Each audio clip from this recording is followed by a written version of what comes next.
Hey, it's NPR's Book of the Day. I'm Andrew Limbong.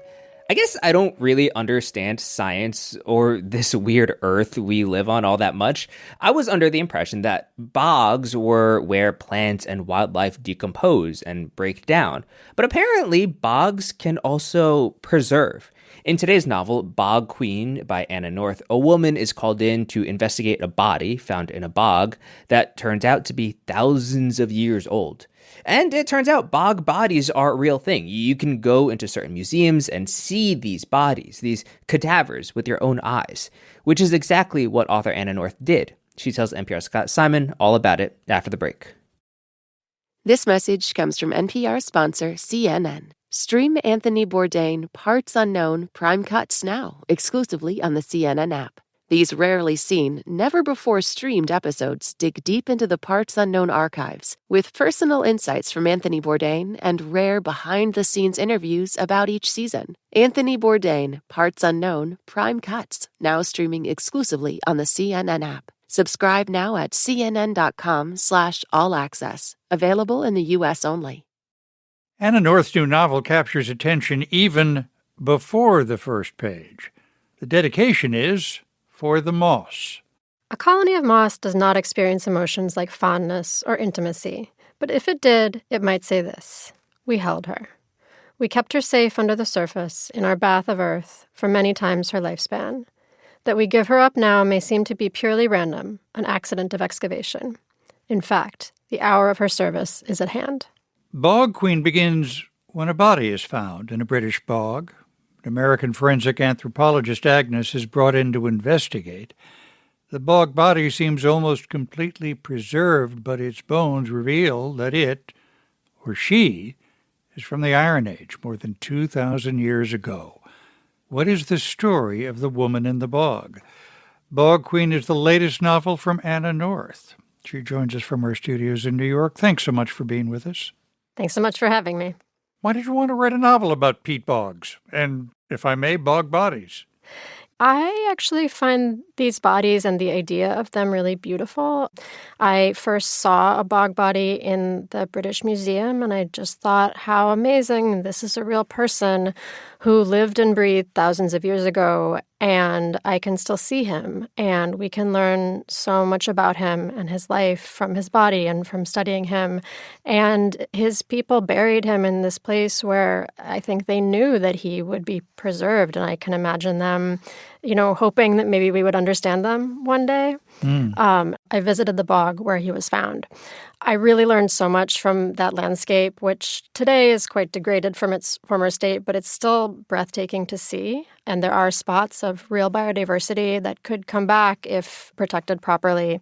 So I really got obsessed with bogs themselves and with the moss that creates the bogs and the way it can operate as a colony, not as a single organism. And I really wanted in this book to talk about the non-human world. I think that people tend to think that we always drive events on the earth, but there are many other organisms here that have huge impacts on us and our lives, and I really wanted to share that too. Agnes, the forensic anthropologist, what does she begin to feel for the dead woman?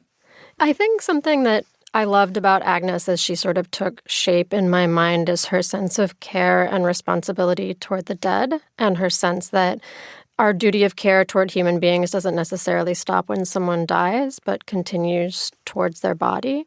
But the body that she's called to investigate at the bog in England is different and causes her to really expand her definition of what her responsibilities are and what she is sort of put into this world to care for. We learn that the woman of the Iron Age is a druid. What was her life like? So this was a really fun part of the book to research. I did a lot of research on life in Britain in the Iron Age.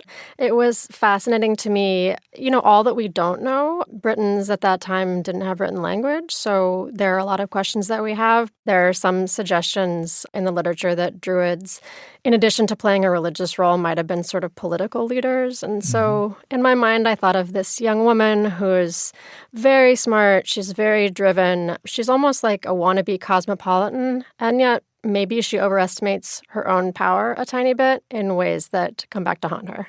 The narrative voice goes back and forth between the two women, telling us of their two lives, 2,000 years apart. Do we begin to recognize some common notes between the two? I think we do. Both of these women are really passionate about their work in different ways and in different definitions of the word work. They, in some ways, are very self-centered or self-absorbed even, and they have to learn to look outside themselves. They're deeply curious, and they're driven by their curiosity. I think especially in the case of the Druid, who comes from a place that's quite small and really wants to see and be a part of the wider world. I think for Agnes, the anthropologist, studying the bog and the body really brings her in touch with the wider world in a way that she hasn't been previously. You have a character who asks later on, and her argument made me think, asks of Agnes, have you ever considered that maybe this body should have stayed buried? Do you think they wanted her to be poked and prodded by people who didn't know her or care about her? This is a question I think about a lot, and it's a question that has been asked about real-life bog bodies. So there have been, protests and efforts to return these bodies to the soil or to have them sort of away from the prying eyes of the public in museums. And I do really understand those protests, even as I've been really moved by being able to see these remains. So I wanted to capture that too in the book, that sense of, one, this is a human, we can learn so much. Two, this is a human. Should we be doing this? What is the value of knowledge versus what is the value of respecting something or trying to respect something, trying to respect it in the way that it might have been respected in its time? Does excavation of the bog, to analyze what might have happened to the woman, what kind of society she came from, collide with those who want to rewild the moss now? It does. It's one of the central tensions of the book is sort of reconciling what Agnes is doing with environmentalists who want to protect the bog. And bogs are actually, and peatlands in general, are one of the most important carbon sinks in the world. They store an enormous amount of carbon. And I'm actually working right now on a journalistic piece about this, looking at mining and other developments that's disturbing bogs around the world. Mm-hmm. I've found that even, pretty small amounts of activity, pretty small amounts of drilling can really damage a bog ecosystem.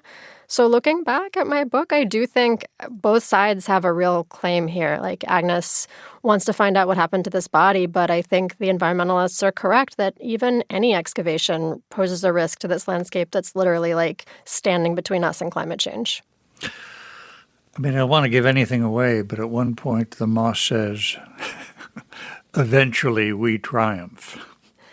I think it can be a time of really deep despair if you are a human who cares about the earth, if you're a human who cares about climate, even if you're a human who cares about other humans.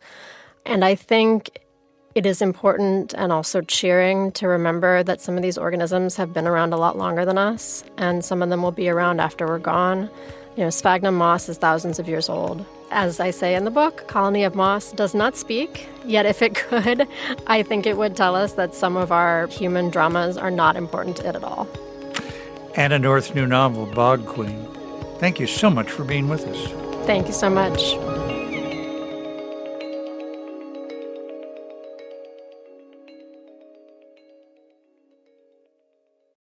This message comes from Schwab. Everyone has moments when they could have done better. Same goes for where you invest. Level up and invest smarter with Schwab. Get market insights, education, and human help when you need it. This message comes from Mint Mobile. Starting at $15 a month, make the switch at mintmobile.com/switch. $45 upfront payment for 3 months. 5 gigabyte plan equivalent to $15 a month. Taxes and fees extra. First 3 months only. See terms. This message comes from Solidigm. Yesterday's approach to storage can't meet the demands of today's AI ambitions. Bigger, faster, and more energy efficient, Solidigm solid-state storage solutions are optimized for AI. Learn more at storageforai.com.